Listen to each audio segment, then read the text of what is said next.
पर एसीबी का छापा अभी भी जारी है। पीएचडी अधिकारियों ठेकेदारों के ठिकानों पर यह रेड डाली गई है।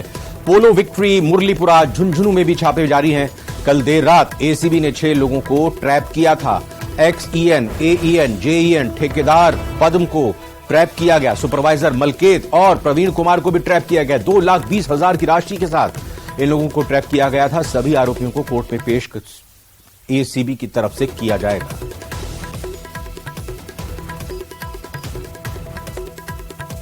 तो बड़ी खबर आ रही है, आपको बता दें एसीबी के छापे पर बड़ी अपडेट है। ये राजधानी में कई जगहों पर एसीबी के छापे जारी हैं। आपको बता दें कि पीएचडी अधिकारियों ठेकेदारों के ठिकानों पर यह रेड डाली गई है। लगातार चल रही है रेड। पोलो विक्ट्री, मुरलीपुरा, झुंझुनू में भी छापे जारी हैं और कल देर रात को जो शुरुआत हुई थी एसीबी की टीमों की तरफ से, उसमें 6 लोगों को ट्रैप किया गया था, जिनमें एक्सईएन, एईएन, जेईएन ठेकेदार पद्म को ट्रैप किया गया।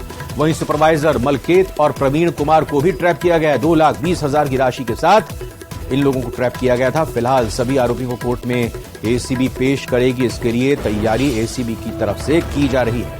तो एसीबी लगातार सक्रिय होते हुए कार्रवाइयों को अंजाम दे रही है। न सिर्फ राजधानी जयपुर में बल्कि प्रदेश के अलग अलग हिस्सों में जहां से भी कोई शिकायत आती है, बाकायदा टोल फ्री नंबर भी जारी एसीबी की तरफ से किए गए हैं पहले से ही, और इन पर शिकायत करने के बाद फरियादियों की शिकायत पर एसीबी की टीम एक्शन ले रही है। और जहां से कुछ अधिकारियों की, कर्मचारियों की शिकायतें मिल रही हैं या संदिग्ध उनकी गतिविधियां लग रही हैं, उनकी संपत्ति के बारे में कुछ ऐसा अंदाजा लग रहा है, तो उस आधार पर भी एसीबी की तरफ से कार्रवाई हो रही है। और ये बड़ी कार्रवाई एसीबी लगातार, और पिछले दिनों मुख्यमंत्री ने भी कहा कि ये प्रदेश में एसीबी पूरी तरह से इंडिपेंडेंट होकर काम कर रही है, और ये उसी का ही नतीजा है कि एक के बाद एक एसीबी के छापे लगातार जारी हैं। लवली वधवा हमारे संवाददाता जुड़ चुके हैं इस पूरी खबर पर। लवली, कल रात से लेकर अब तक क्या बड़ी सफलताएं मिल चुकी हैं?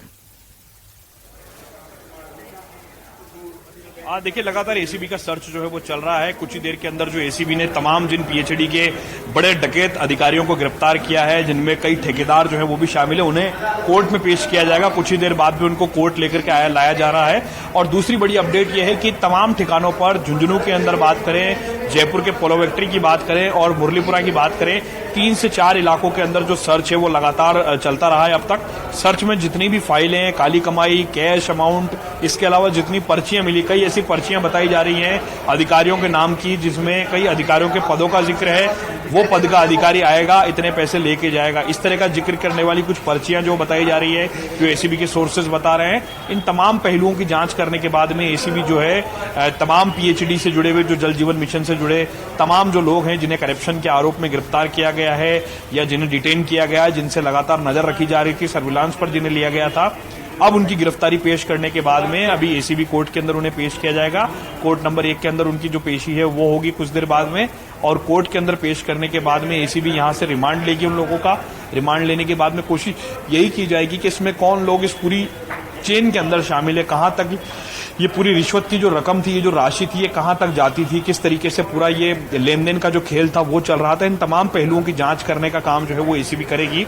एसीबी कोशिश यही करेगी कि यहां पर उन्हें रिमांड जो है 2 से 3 दिन का मिल जाए, ताकि उन्हें कुछ और सफलता हासिल हो सके। और अगर ये एसीबी के चंगुल से बच भी जाते हैं ये लोग, तो ईडी की टीम इंतजार कर रही है इनका। अब ईडी की भी एंट्री हो चुकी है जिसी जल जीवन मिशन में, और ईडी चाहती है इन तमाम अधिकारियों से पूछताछ करना। जो पीएचडी के 50 से ज्यादा अधिकारी हैं, इनसे पूछताछ की जानी है। साथ साथ में जो कई नाम बताए जा रहे हैं कि उन्हें जो है वो पेश किया जाना है, उनके भी नाम जो है वो उनको भी सर्विलांस पर लिया गया है। कुल मिला के 50 से ज्यादा अधिकारी हैं जिनको एसीबी ने जरूर उनको नजरबंद किया हुआ है या डिटेन किया हुआ है। एसीबी के पास उनकी फाइलें जरूर है, लेकिन अब ईडी की एंट्री हो चुकी है इस पूरे मसले में। अब एसीबी से जैसे ये केस फ्री होता है, क्योंकि ये मनी लॉन्ड्रिंग का केस बनता हुआ नजर आ रहा है, इस पूरे केस में एक बड़ा मनी ट्रांजेक्शन जो है वो हुआ है, ऐसी पुष्ट सबूत जो है वो ईडी को मिले हैं। और 20,000 करोड़ रुपए के ज्यादा के कॉन्ट्रैक्ट के अंदर ये लेन देन जो था वो हुआ है, और कैश पैसे का ट्रांजैक्शन बड़ी तादाद में हुआ है। 900 करोड़ रुपए से ज्यादा का घपला जो है सीधे तौर पर पकड़ा भी गया है। तो ऐसे में तमाम दस्तावेजों को एक से दूसरी कड़ी को लगातार जोड़ने का काम जो है वो किया जा रहा है। लेकिन सबसे बड़ी ताज्जुब की बात यह है, अचंभित करने वाली बात यह है कि जल जीवन मिशन के अंदर पूर्व में भी शिकायतें होती रही है लेकिन एसीबी और ईडी दोनों की एंट्री एक साथ होगी इस जल जीवन मिशन के पीएचडी के दफ्तरों में, ऐसा एसीबी के अधिकारियों ने सपने में भी नहीं सोचा था। लेकिन अब लगातार कार्रवाई जो है वो चल रही है और एसीबी अब जो जिन लोगों को गिरफ्तार किया गया, जिन लोगों ने जनता की गाड़ी कमाई पर चूना लगा, उन्हें पेश किया जाएगा कुछ देर में। नजर रखें आप लवली, आपका फिलहाल पूरी डिटेल के लिए बहुत बहुत धन्यवाद हम करेंगे, शुक्रिया। सीकर की बड़ी खबर का रुख करते हैं, जहां पर कोचिंग संस्थान पर ईडी की कार्रवाई देखने को मिली। एक कोचिंग संस्थान पर ईडी की टीम पहुंची, कोचिंग में चल रही है छानबीन और कार्रवाई के दौरान हड़कंप मच गया। आपको बता दें कि ये एक बड़ी कार्रवाई सीकर में देखने में सामने आ रही है, जहां पर कोचिंग इंस्टीट्यूट पर ईडी ने कार्रवाई की है। कोचिंग संस्थान में ईडी की दस्तक हो चुकी है। एक कोचिंग संस्थान पर ये ईडी की टीम पहुंची है, जहां छानबीन ईडी की तरफ से चल रही है, कार्रवाई हो रही है और इस दौरान अचानक पहुंची ईडी के बाद वहां हड़कंप मच गया और लगातार ये कार्रवाई अभी जारी है और समझ में किसी को कुछ नहीं आ रहा है कि इस इंस्टीट्यूट में, इस कोचिंग इंस्टीट्यूट में आखिर किस वजह से ईडी की टीम पहुंची है, क्या कुछ यहां ईडी की टीम को मिला है, क्या कुछ ईडी की टीम यहां पर तलाश रही है।